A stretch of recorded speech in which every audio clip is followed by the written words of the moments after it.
రీసెంట్‌గా మా ఫ్యామిలీతో అయితే అన్నవరం అయితే వెళ్ళొచ్చామండి. మేము అప్పటికప్పుడు ప్లాన్ చేసాము. సో, మాకప్పుడు దేవస్థానం రూమ్స్ అయితే అవైలబుల్‌గా లేవనమాట. సో, ఆన్‌లైన్‌లో చూసి ఈ గెస్ట్ హౌస్ అయితే బుక్ చేసుకున్నాము. అండ్ చూస్తున్నారు కదా, ఎంట్రన్స్‌లో అయితే మనకొక లాన్‌లా ఇచ్చారు. అక్కడ సోఫా అండ్ చైర్స్ అయితే ఉన్నాయి. అండ్ రూమ్‌లోకి ఎంటర్ అవ్వగానే మేమైతే బుక్ చేసుకుంది 1 double bedroom and 1 single bedroom అండి. చూసారు కదా, మనకి ఎంటర్ అవ్వగానే మనకి లెఫ్ట్ సైడ్ అయితే వాళ్ళు ఒక సోఫా అయితే ఇచ్చారు. అక్కడ కూడా ఒకళ్ళు పడుకోవచ్చు, లేదా మన లగేజ్ ఇవన్నీ అయితే పెట్టుకోవచ్చు అనమాట. అండ్ బెడ్ కూడా ఇచ్చారు.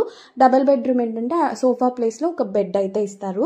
అండ్ బెడ్ మీద కూడా 3 మెంబర్స్ వరకు అయితే సరిపోతారు. అండ్ మన థింగ్స్ అన్ని పెట్టుకోవడానికి చిన్న ఏరియా అయితే ఇచ్చారనమాట. అండ్ వాష్రూమ్ కూడా చాలా హైజీన్గా ఉంది. మనం ఎక్కడికి వెళ్ళినా హైజీన్ అండ్ కంఫర్ట్ అనేది ఇంపార్టెంట్ కదా. మీకు ఇంకా అన్నవరం వ్రతం గురించి ఇవన్నీ డీటెయిల్డ్గా నేను ఫర్దర్ వీడియోస్లో అయితే పోస్ట్ చేస్తాను. సో, ఛానల్ని అయితే సబ్స్క్రైబ్ చేసుకోండి, మీ ఫ్రెండ్స్కి ఫ్యామిలీస్కి షేర్ చేయండి. అండ్ ఈ గెస్ట్ హౌస్ డీటెయిల్స్ కావాలంటే నన్ను కామెంట్లో అడగండి, తప్పకుండా పిన్ చేస్తాను. Bye, thank you for watching.